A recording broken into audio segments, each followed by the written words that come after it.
Hola mis queridos amigos, hoy quiero saludar de manera muy especial a aquellas personas que siguen fielmente estos videos. La verdad sigo haciéndolo con mucho cariño para estas personas que sienten curiosidad con temas específicos de la Biblia y los sigo motivando, los sigo invitando para que sigan estudiando la palabra de Dios. Ustedes no se imaginan todas las veces que yo he leído este libro de Génesis y casi siempre que vuelvo y lo leo y vuelvo y lo leo encuentro detalles muy interesantes. Vamos entonces a hablar sobre el capítulo 5 y vamos a mirar entonces, perdón, sobre el capítulo 6 y vamos a mirar los detalles que hay allí. Vamos a orar. Nuestro querido y bondadoso Padre, estamos dándole infinitas gracias porque aquí en su palabra hay cosas demasiado interesantes que tienen que ver con nuestra salvación, especialmente este capítulo, Señor, que habla acerca de la inminente llegada del diluvio.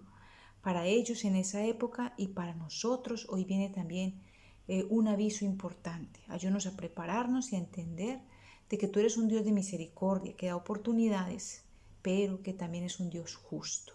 Quédese con nosotros y guíenos en el nombre del Señor Jesús. Amén. Pues bien, resulta que para empezar este capítulo 6, yo quería recordarles algo del capítulo 5. En ese capítulo 5 aparecen los nombres de las generaciones de Adán. Muchas personas se saltan ese capítulo, dicen, ay, qué pereza no leer que Adán tuvo un hijo a tal edad y que luego murió a tantos años, que tal tuvo tal hijo y que entonces murió a tantos años. Pero yo sí me preguntaba, bueno, pero es que esas fechas tienen que servir para algo. Y resulta que yo me dediqué a sacar esas cuentas e ir sumando y me doy cuenta de varios detalles. El primero es que cuando Enoc fue llevado al cielo, trasladado al cielo, Adán estaba vivo.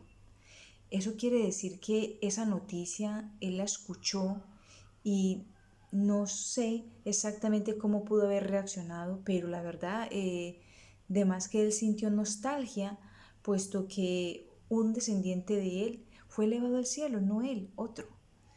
Pero de todas maneras también le trajo esperanza, porque eso quiere decir que las palabras de Dios eran firmes y debió haber sido interesante cómo se comentó ese evento en su época.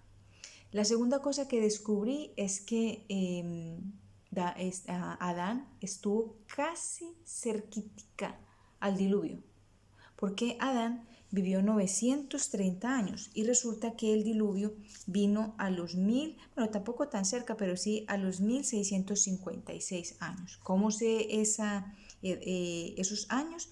Porque cuando usted hace la suma de todas las edades, le da esa fecha. Entonces, mire qué interesante para qué sirven todos estos daticos que aparecen acá en el capítulo 5. El capítulo 6 tiene un título muy triste, dice que los hombres se corrompen. Quiere decir que en menos de 1500 años, no, un poquito más de 1500 años, la tierra estaba totalmente llena de maldad. Los hombres se habían volcado totalmente a la idolatría, habían quebrantado todos los mandamientos de la ley de Dios. Había muchísima violencia, al punto que nos dice aquí que Dios dice en el versículo 5 del capítulo 6, y vio Jehová que la maldad de los hombres era mucha en la tierra y que todo designio de los pensamientos del corazón de ellos era continuamente hacia el mal. Uy, qué triste. Todo lo que ellos pensaban, todo era de continuo hacia el mal. Así es de que el Señor dice, yo no me voy a contentar con esto. ¿Qué pasa también? ¿Se acuerdan que habían dos generaciones? La que venía de Adán, que reconocía a Dios, pero que también Caín había hecho su generación, él no reconocía a Dios. La generación de Caín se le llama los hijos de los hombres y a la de Adán los hijos de Dios. Y el capítulo 6 comienza diciendo que los hijos de los hombres vieron las hijas de Dios. Viendo en el versículo 2, viendo los hijos de Dios, que los hijos de los hombres eran hermosas, tomaron mujeres eligiendo entre todas.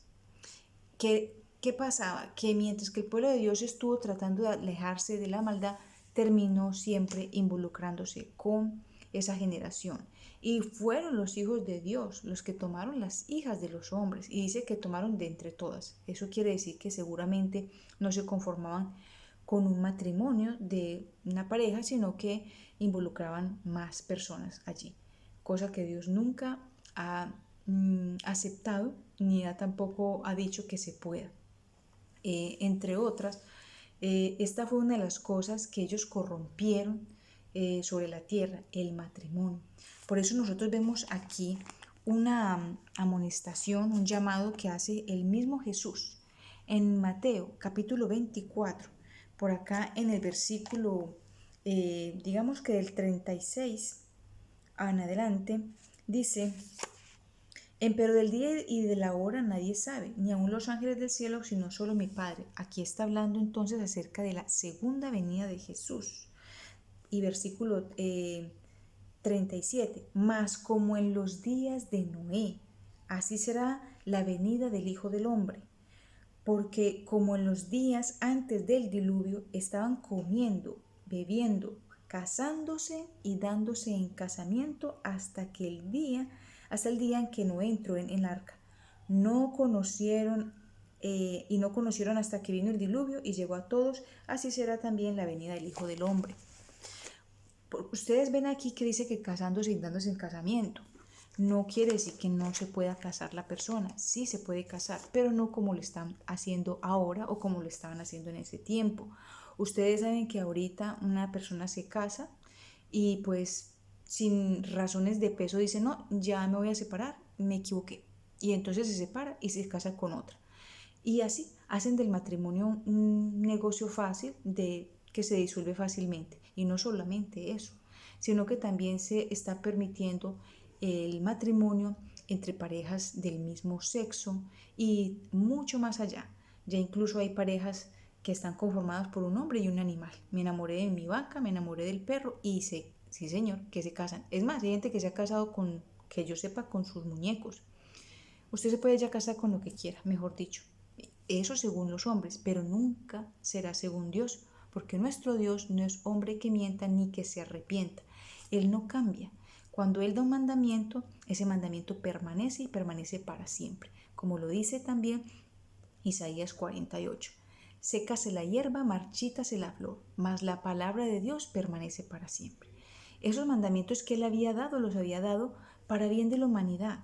El no matar, el no robar, todos son hechos para nuestro propio bien. Pero desafortunadamente esta generación era perversa. Nadie podía estar seguro. Pero dentro de esa generación había un hombre que le llamó la atención a Dios, y ese hombre se llamaba Noé.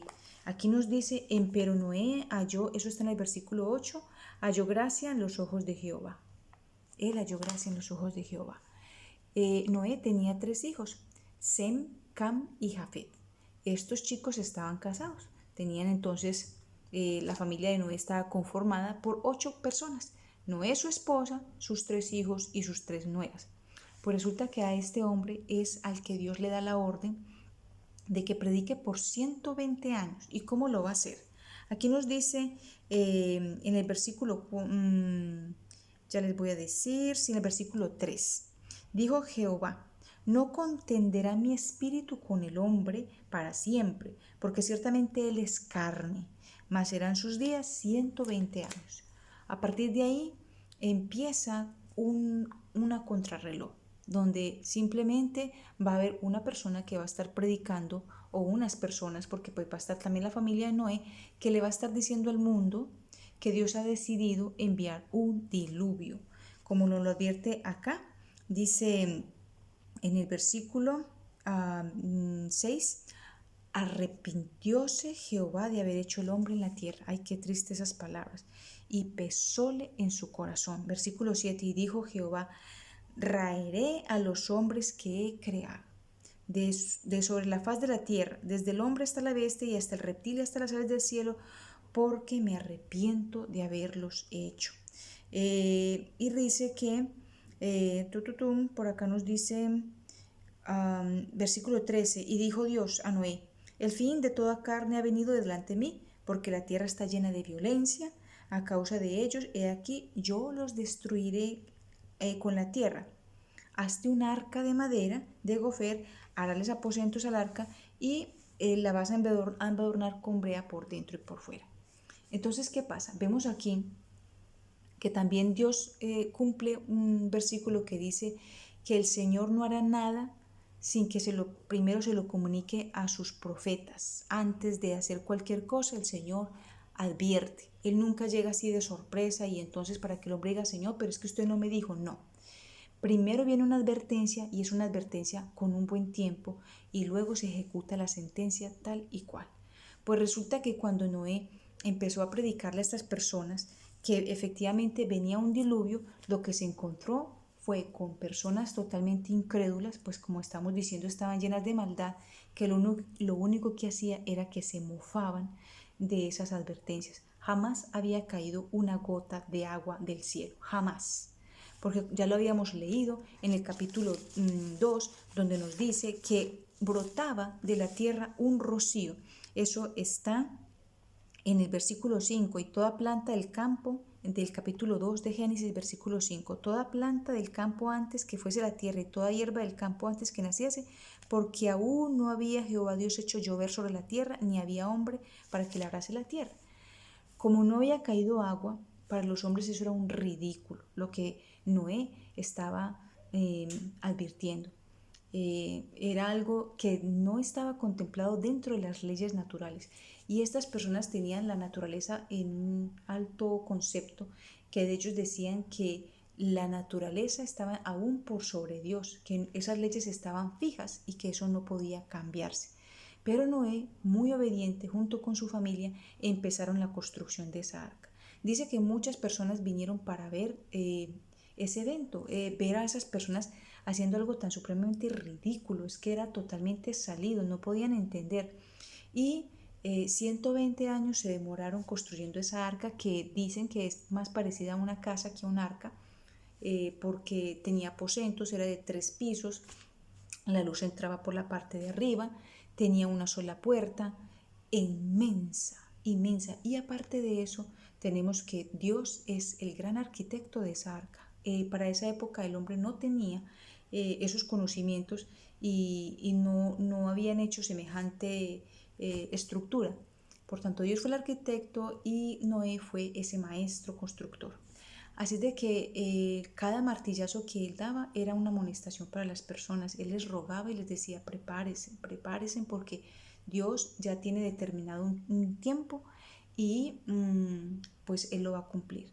Pero la gente se ponía, algunos decían, uy, sí, esto es como cierto, a mí, yo no sé realmente, ay, será. Pero resulta que los grandes filósofos que estaban en esa época decían, no es y no puede ser cierto.